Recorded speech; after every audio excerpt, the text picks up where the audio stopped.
aujourd'hui, nous allons parler toujours du caractère chrétien, mais avec un sous-thème. Transformer en obtenant le fruit.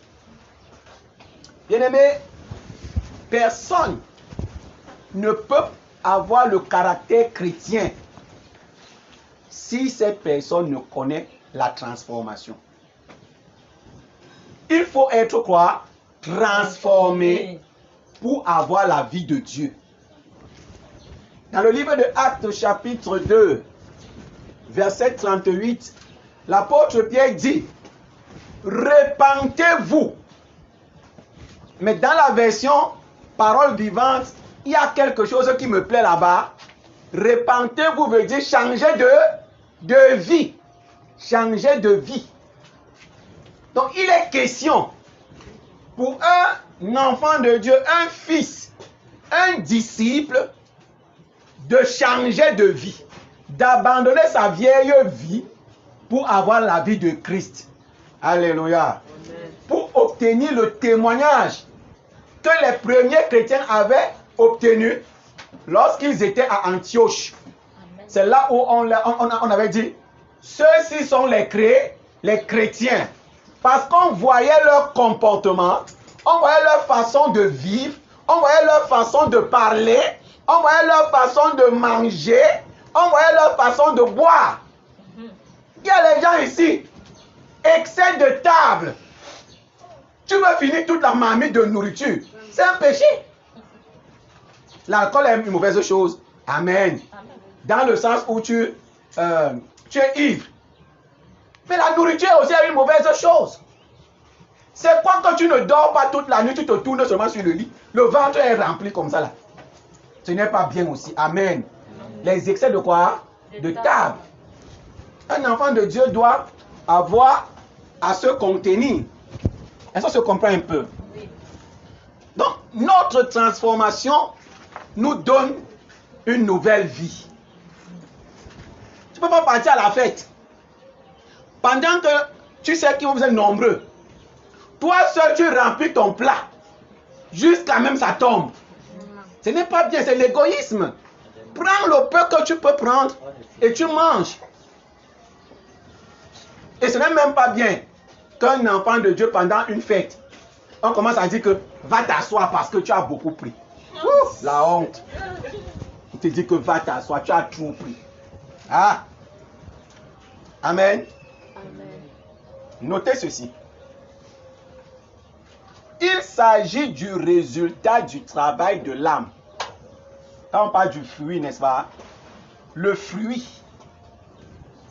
c'est le résultat du travail de l'âme qui se fait par la transformation. Donc quand on dit que quelqu'un porte le fruit, c'est que ton âme a travaillé. Et l'âme, c'est le siège de la pensée, de la volonté et de ce qu'on appelle la psychologie de l'homme. Est-ce que ça se comprend un peu? Donc, quand on dit que tu es transformé, c'est que tes pensées sont transformées. Le verset 22, Galates 7, verset 22. Mais le fruit de l'esprit, c'est l'amour, la joie, la paix, la patience, la bonté, la bénignité, la fidélité, la douceur, la tempérance. On dit le fruit de l'esprit. Et ce fruit-là a 9 dons. Ce sont ces dons-là que je viens de citer. Un enfant de Dieu, de manière individuelle, doit avoir l'expression de ces dons-là. On doit trouver tous ces dons en toi pour que réellement on dise que tu es disciple.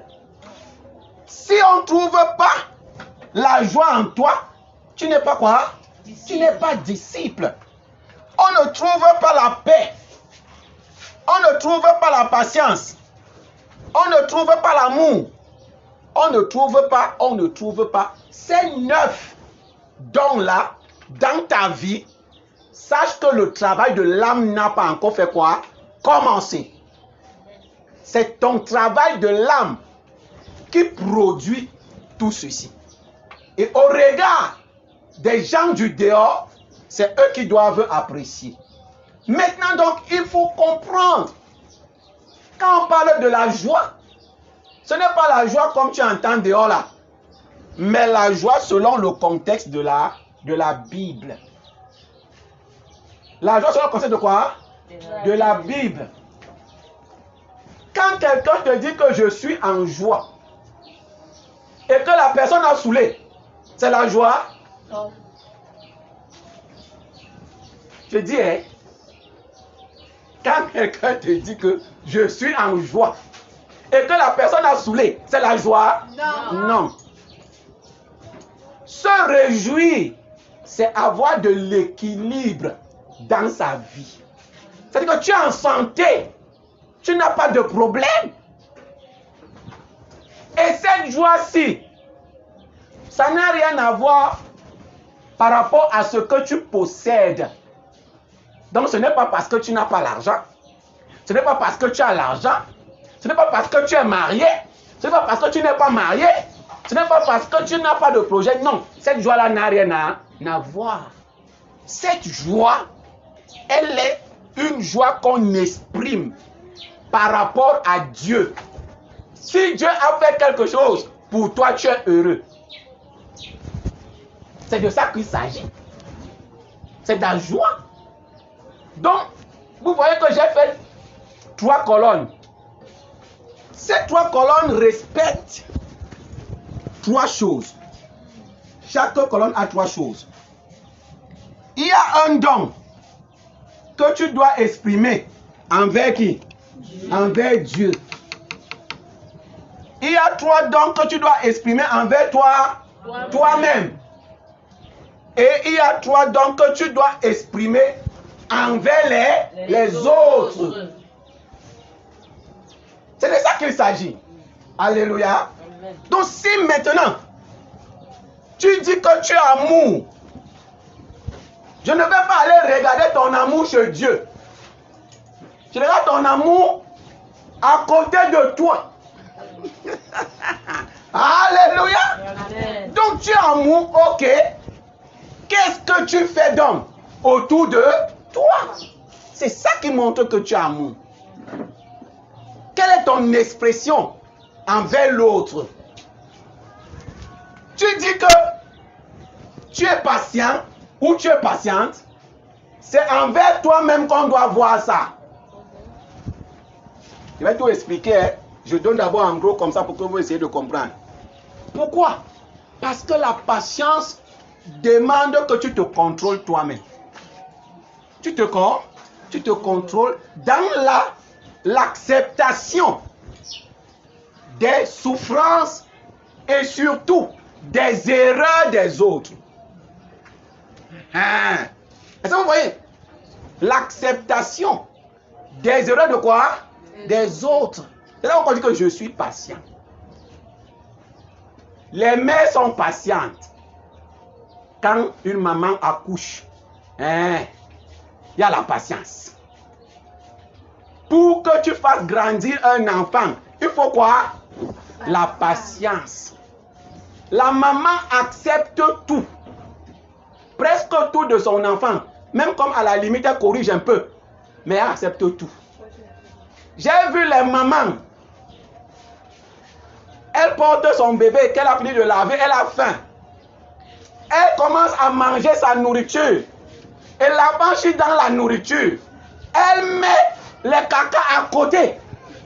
Et elle continue à manger sa nourriture. C'est la patience. C'est extraordinaire. Et là, tu jettes la nourriture là. Tu jettes ça comment? On continue à manger. Alléluia. C'est être patient. Sans compter les fautes que les uns et les autres font à côté. On va rentrer dans les détails. Donc, allons donc un peu plus vite. D'abord pour citer tout ça, et on va travailler sur soi-même. Donc les 3 dons que tu dois exprimer envers Dieu sont la joie, se réjouir et être heureux par rapport à tout ce que Dieu fait. Et hier, nous avons vu 2 Pierre. Je pense bien. Qui dit que quoi? Nous devons être heureux pour toutes choses, c'est ça? On doit être heureux pour quoi? Pour toutes choses. T-O-U-T-E-S. Chose avec S. Donc quelqu'un qui est heureux, c'est quelqu'un qui accepte les 2 choses, ce qui est bon et ce qui est mauvais. Et ça, être heureux, heureux dans la joie. Quand tu jeûnes, tu as le visage attaché, tu n'es pas heureux. C'est même plutôt quand tu jeûnes que tu dois être joyeux. Personne ne sait ce que tu es en train de faire. Amen. 2. La paix. C'est quoi la paix? La paix n'est pas l'absence de guerre. Alléluia. La paix, c'est l'état tranquille de l'âme assurée de son salut. Je reprends. L'état tranquille de l'âme assurée de son salut à travers Christ. Amen. Tu es assuré que même si tu meurs là maintenant, tu seras sauvé. Voilà, tu as la paix. Mais si tu es là, tu doutes que tu iras en enfer, tu as quelle paix? Tu peux avoir tout l'argent du monde, tu peux avoir toutes les belles femmes du monde, mais tu n'es pas en paix parce que ton âme ira où? Donc la paix, c'est par rapport à ce que tu es sûr et assuré que tu seras sauvé. Et cela passe par la croix, par la justification par Christ. Est-ce que tu comprends un peu? Donc quand tu as Christ, tu as la paix. Mais quand tu dandines, c'est un problème. Christ est notre quoi? Notre paix. Dans l'état de l'âme, tu dois être tranquille. Je suis tranquille car tu es là. C'est pas ça? Oui. Je suis tranquille. Parce que mon âme est assurée. Par rapport au salut. Ce n'est pas l'absence de guerre. Ce n'est pas parce que tu as mangé que je suis en paix. Non, ce n'est pas la paix. 3. La fidélité. Fais confiance soit en Dieu ou en Christ, jaillissant par la foi, alléluia, dans la même personne. Donc la fidélité. J'ai confiance en Dieu.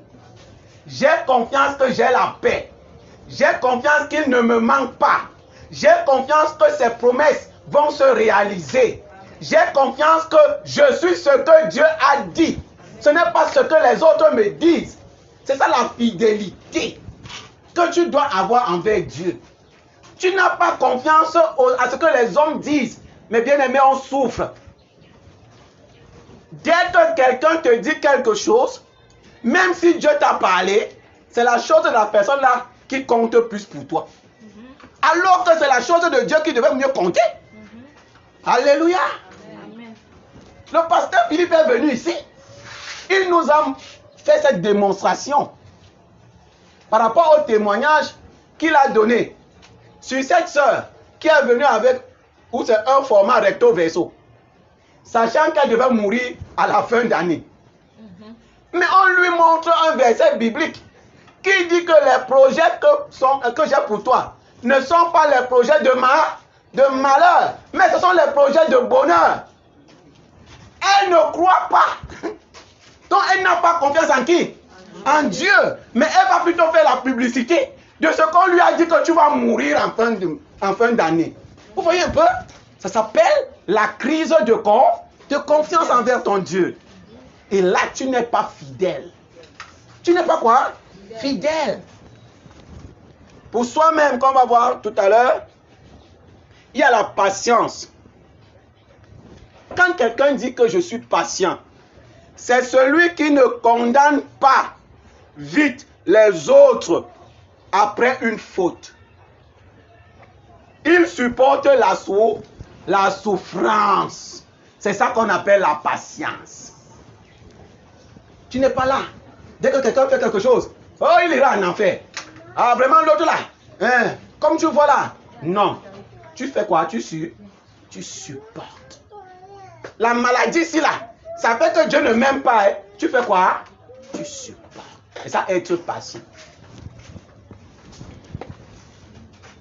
La douceur, c'est être gentil, c'est l'aimabilité. Et la douceur, en fait, s'exprime plus quand quelqu'un te heurte, ou la personne fait une faute, tu veux venir reprendre la personne. Ce n'est pas en grondant, mais tu le fais avec beaucoup d'amour. Est-ce que ça se comprend un peu? Tu le fais avec quoi? Beaucoup d'amour. Mais pourtant, la personne t'a fait du mal. Pourtant, la personne a même volé peut-être l'argent. Hein? Elle t'a dévalisé. Maintenant, tu viens parler avec la personne, mais tu parles avec amour, ça, la douceur. Vraiment, ce que tu m'avais fait la dernière fois là n'était pas bien. Avec un ton. Mais, tu es en train de viser comment gagner la personne. Donc, tu veux que la personne revienne sur le droit chemin. Tu ne pousses pas la personne dehors. Mais plutôt, tu ramènes la personne pour qu'elle soit gagnée. Par exemple, à l'église, une personne qui t'offense ne commence pas déjà à trop parler. La personne va même fuir. Regardez dans nos assemblées parfois, on manque de douceur. Ce n'est pas parce que quelqu'un a fait quelque chose qu'il faut venir exposer. Après, la personne ne vient plus à l'église. Hein. Et après, maintenant, on sort une parole que la personne avait un sac de cobra. Que comme tu vois la personne là, elle avait un sac de quoi? De cobra. Tu as manqué de douceur. Comment gagner le frère? Nous sommes là pour gagner les gens. Et on gagne les gens par la douceur. Il y a un adage chez les Bassa qui dit que il ne tombera qu'on est à poste et ça veut dire quoi? C'est avec le doigt doux qu'on va enlever voilà les larves. Voilà les larves.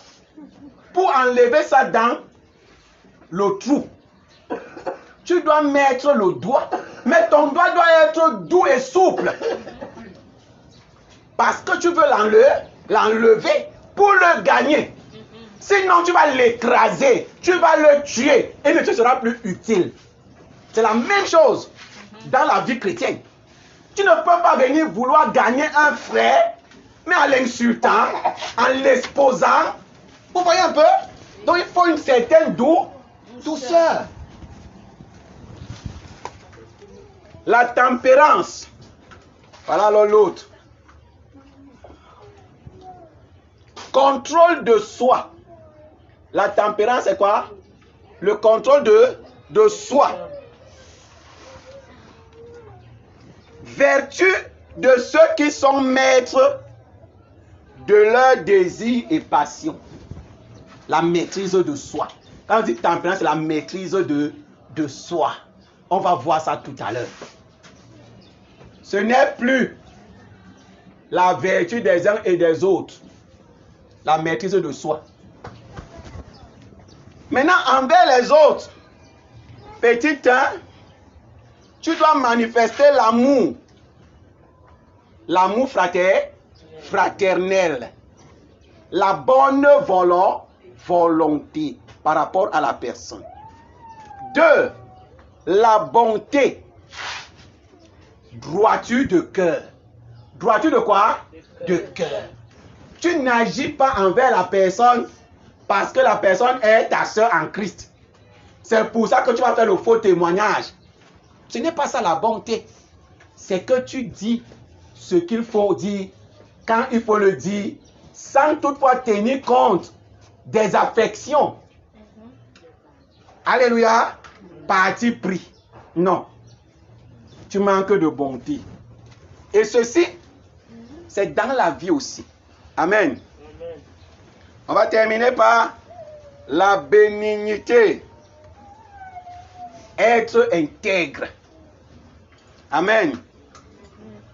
Honnête et la bonne tenue. Être honnête et la bonne tenue. Alléluia. On va expliquer tout ça. Mais avant, je voudrais qu'on commence par soi-même. Mettez grand un soi-même.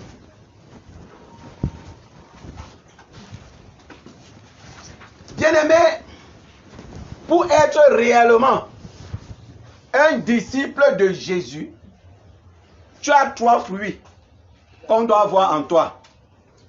La patience, la douceur et la tempérance. La patience, la douceur et la tempérance. Proverbe 24. Car 7 fois le juste tombe et il se relève. Car 7 fois le juste fait quoi? Tombe et se relève. On n'a pas dit 7 fois le méchant tombe et il va se relever. Mais on a dit le juste. Le juste, ici, ne veut pas dire qu'on n'a pas les faiblesses. Alléluia. Amen. Le juste ne veut pas dire qu'on n'a pas quoi? Les faiblesses. Le juste, c'est celui qui est justifié par Christ. Ça veut dire que lorsqu'il a les faiblesses, Christ qui est son avocat est devant Dieu. Père, j'ai donné ma vie pour la personne. Et la personne va faire quoi? Se relever. Parce que la personne a un avocat. Malheureusement, aujourd'hui dans l'église, il n'y a pas la patience. On t'appuie le cou jusqu'à ce que tu t'enfonces, tu disparais. Parce que tu as eu à faire une erreur. Mais tu es injuste quand même. Mais tu as fait quoi? Une erreur. On n'arrive pas à être patient. Entre 2003 et 2004, je faisais probatoire. Et je suis allé au deuil de ma grand-mère à Idéa, ma grand-mère paternelle. C'était la première fois là que je rencontrais mon oncle paternel qui vit au Gabon. C'était une joie. C'était quelque chose d'extraordinaire parce que j'entendais seulement qu'on parlait de lui. Et puis quand je le vois, on parle bien. Et là, je dois rentrer sur Douala. J'ai sur moi 1000 francs. Je vais faire comment? Je vais prendre le cas ici là. Ça me laisse même à Saint-Michel. Je vais commencer à marcher à pied. Et je devais composer lundi qui suivait le probatoire. C'est nous qui étions là pour voir comment est-ce que les cotisations entraient. Donc l'argent, les biens. Donc pour moi, aller demander 1000 francs à mon oncle, ce n'est pas le blesser. Je vous assure que mon oncle m'a raboué. Il me dit que, est-ce que j'ai l'argent? Mais attends. 1000 francs pour un fils que tu n'as pas vu depuis des années. Même s'il fallait même que l'argent de sa propre poche, qu'il me donne 1000 francs. Ça m'a choqué. Ça m'a fait mal que je ne voulais plus le voir. Alléluia. Ça m'a fait quoi? Choqué. Je ne voulais pas. Je ne voulais plus. Même quand on me disait qu'il est au Cameroun, ça ne me disait rien.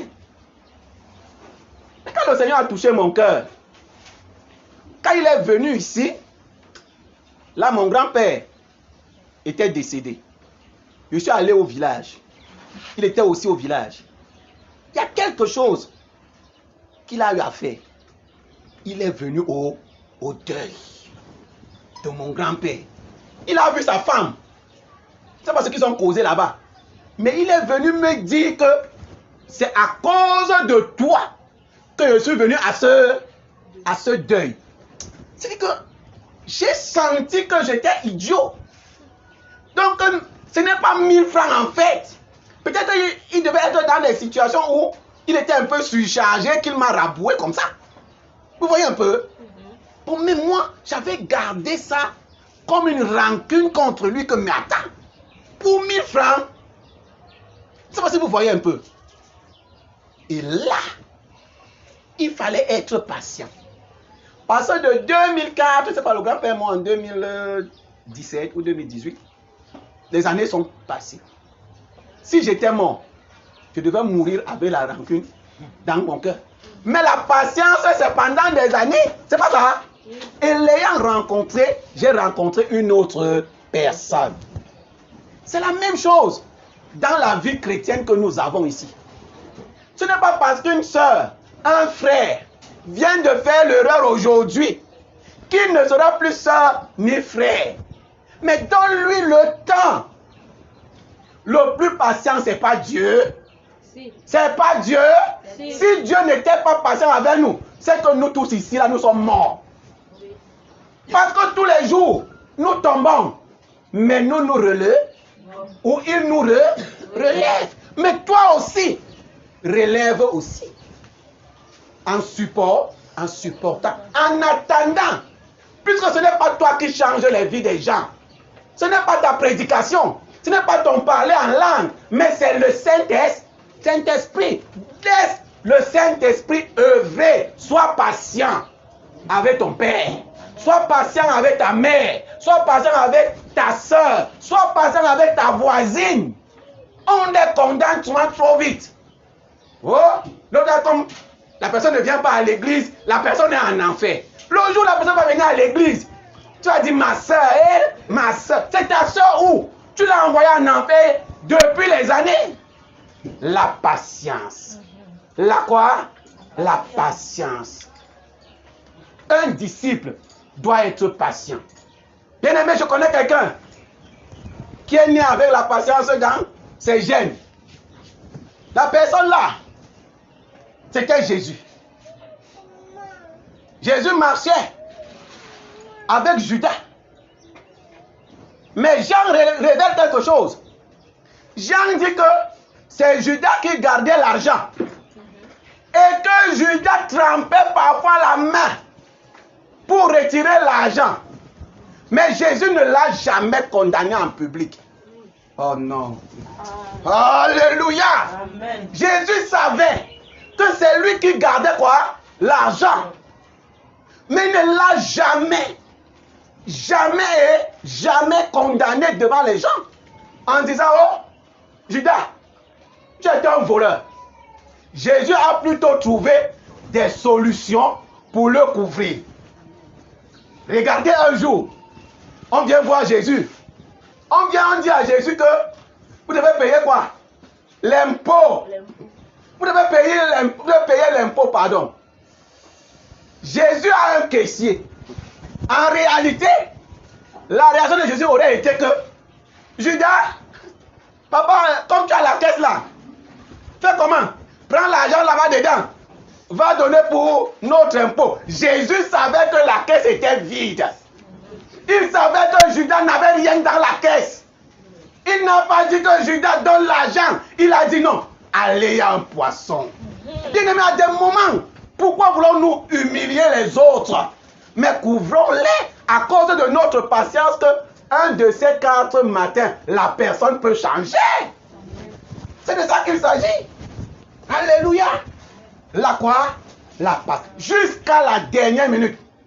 Jésus n'a jamais condamné Judas. Mais il s'est condamné lui-même. Bien-aimé, je voudrais que tu arrives à ce niveau. Je voudrais que tu commences à te travailler pour arriver à quoi? À ce niveau-là. Mais c'est un don. Dis à quelqu'un, c'est un don. C'est un don. Et c'est un don difficile.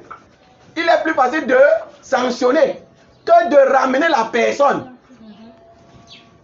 Frère, ceux qui gagnent les hommes sont heureux.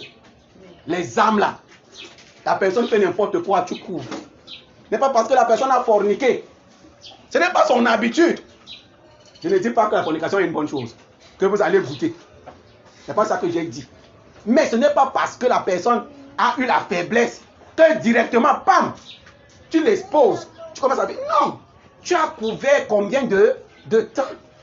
Si Jésus ne te couvrait pas, tu devais être comme tu es là. On passe à petit B, la douceur. En fait, on va prendre 2 Timothée 2, versets 24 à 25. Mais c'est 25 qui m'intéresse. On va lire 24 pour que vous compreniez. Or, il ne faut pas qu'un serviteur du Seigneur ait des querelles.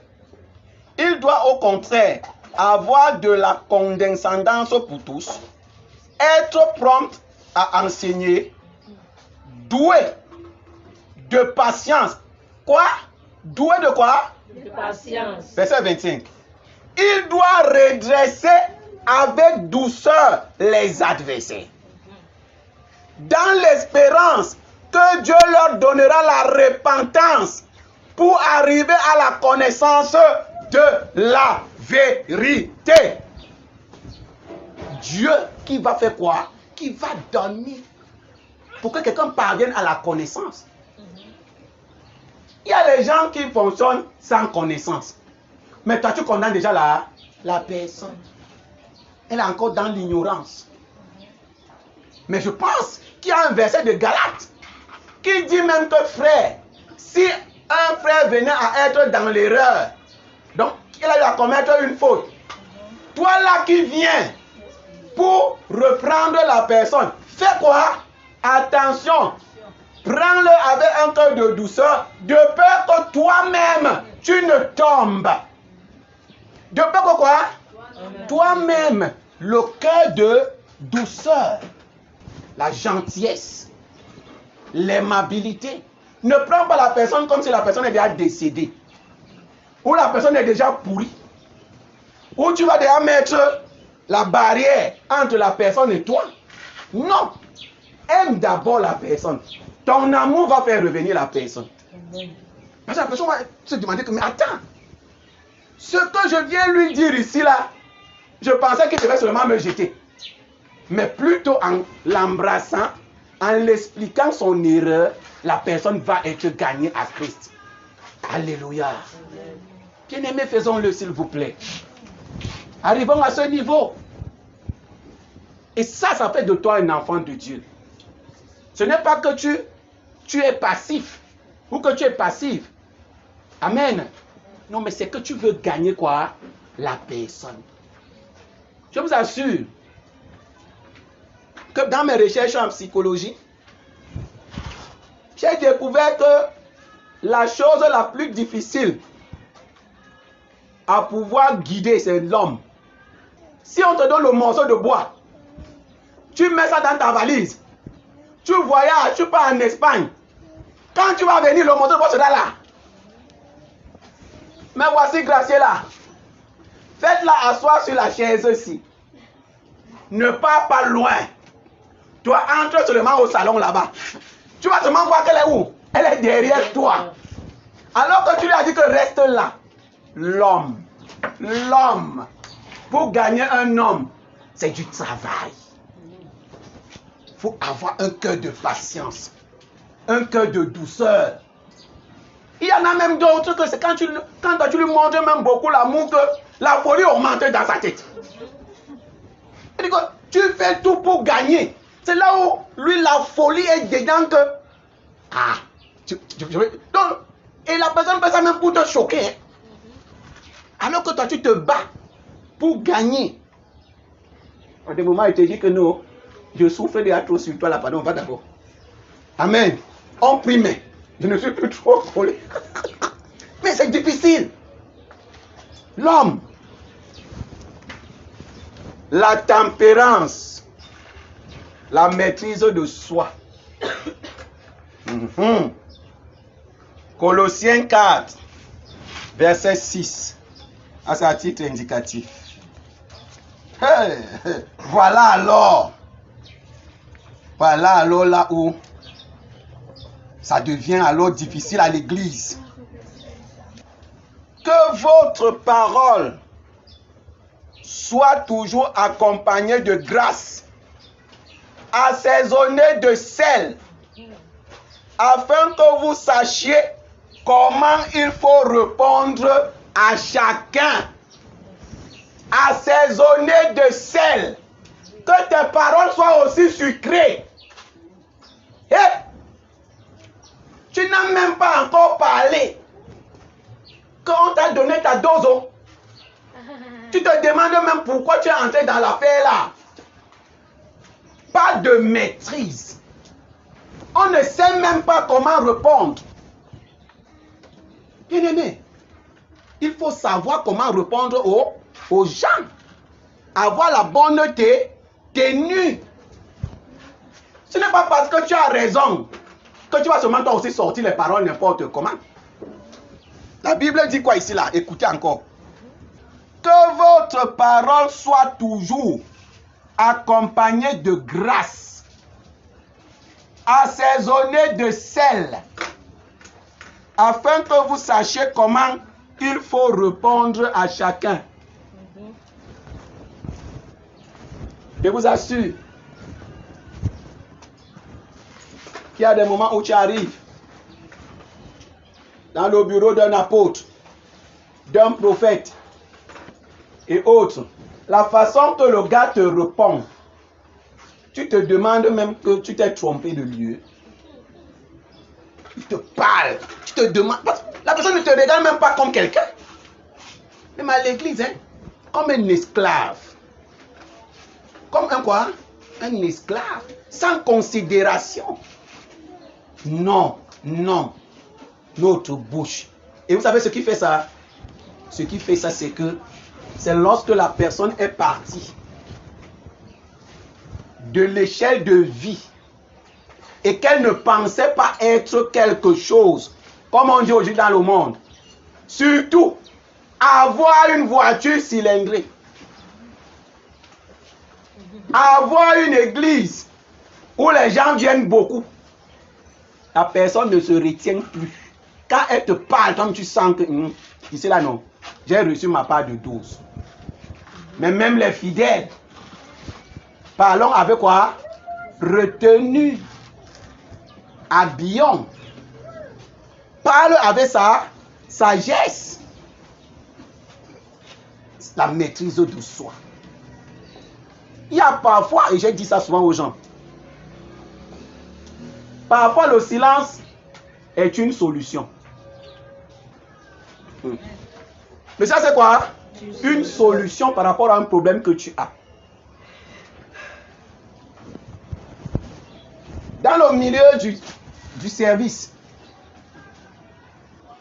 si ton patron te pose un problème en te disant que tu as eu à commettre une erreur, ne te précipite pas pour aller réparer l'erreur. Toi, tu risques d'aggraver. Le mieux, c'est de laisser d'abord. On te parle, tu écoutes avant de répondre. Souvent, toi, tu réponds même à ce qu'on ne t'a pas demandé et ça te pose des problèmes. C'est un problème de relation et de comprendre comment les choses doivent se faire. Alléluia. Amen. Donc, ce matin, je nous prie. Ce n'est pas parce qu'on a le même âge ou que non. Il faut savoir se répondre. Avoir de la tenue. Regardez comment est-ce que la femme de Moïse lui répond. Quand Moïse vient, elle prend le caillou. Elle circoncis l'enfant. Elle jette l'enfant. Une femme circoncis, une jeune fille. Elle vendait les oignons. Quand je vais vers elle, je lui demande les prix. Quand elle me donne les prix, je sens que la fille, s'il n'est pas mariée, parce qu'elle a le cœur dur. Maintenant, moi, j'entre donc en lui disant que la façon que tu vends tes oignons-ci, c'est avec dureté de cœur. Et là, tu ne peux pas avoir un mari. À côté d'elle, il y avait une pentecôtiste tistis là, qui n'avait même rien à voir avec notre causerie. J'annule ça au nom de Jésus. Ça au nom de Jésus. Je mets le feu sur ça. Je me suis retourné. Je lui ai dit que maman, tu as quoi à voir là maintenant dans notre causerie? Pour que là, elle trouve un mari, elle doit changer son cœur. Je te dis, au nom de Jésus, tu es elle m'a maudit. Après, quand j'achète les oignons, je dis à la fille là que, ton cœur là non, change-le. N'écoute pas tout ce qu'elle dit là. C'est à cause de la dureté de ton cœur que jusqu'ici là, tu ne t'es pas encore marié. Bien aimé, arrêtez souvent ce qu'on vous demande de dire. Tu ne sais même pas de quoi il s'agit. Si la maman là était la Samaritaine, au bord de l'eau, c'est qu'elle n'a rien bénéficié de Jésus. Arrêtez ça. Et pourquoi on te dit une vérité? Laisse que on m'a appris à l'église que je dois bloquer. Tu bloques quoi? Tu bloques quoi? Et à la fin, la fille et moi, on s'est entendu. Réellement, elle n'était pas mariée. Et à cause de quoi? De la dureté de son cœur. L'autre là m'a fini. Elle m'a porté jusqu'à les autres femmes. Tu connais l'homme là? Tu le connais? Et sur moi parti. Souvent, notre bouche nous fait, on rate même des choses que Dieu veut nous donner. Alléluia. À cause de la mauvaise tenue. Toi, tu as déjà parlé, versé tout. La personne tourne seulement son dos et elle part. C'est que l'accueil dans les entreprises sérieuses, quand tu vois accueil, on ne met pas n'importe qui là-bas. À l'accueil. Alléluia. J'étais l'autre jour à l'hôtel, si c'est Faya. C'est Faya. Il y a un hôtel là à la douche. On vient de construire ça, Faya, ou c'est Faya qui l'a. Quand nous sommes entrés, c'est que la façon de rire des femmes seulement, c'est que la façon qu'elles t'accueillent, elles ne te connaissent même pas. Nous, on allait déjà nous diriger pour nous asseoir. Bonjour monsieur, comment est-ce que vous allez? Qu'est-ce que vous voulez? On dit que nous sommes venus chercher un monsieur ici, là, qui est chez une dame. Elle a déjà pris le téléphone pour appeler, pour nous servir. Bien aimé, si je ne suis pas marié, je vais regarder la femme là. Alléluia. Parce que sa façon de nous recevoir, mais elle est formée pour ça. Elle est quoi? Elle est formée pour ça. Toi aussi, en tant que disciple de Jésus, tu es formé pour ça. Pour que tu aies une bonne tenue. Il ne faut pas qu'on vienne. C'est une soeur en Christ. Quoi? Celle qui se crée dans tout le marché, si? Oh non, arrêtons ça. Alléluia. Donc, pour soi-même, il y a 3 choses que tu dois travailler. Il y a la patience, il y a la douceur, et il y a la maîtrise de soi. Savoir se maîtriser. Même si tu as même parfois raison, tais-toi. Je pense qu'il y a un psaume, si je ne me trompe pas, qui dit qu'il faut toujours avoir le... Ne parle pas, non, c'est proverbe toujours. Ou Ecclésiaste, c'est Ecclésiaste. Qui dit, ne parle pas trop vite. Ne fais pas quoi? Ne parle pas trop vite. La maîtrise de soi. Bien aimé, il y a des moments où tu te calmes sur une situation. La personne qui vient même te gronder la honte. Je vais vous dire quelque chose. Alléluia.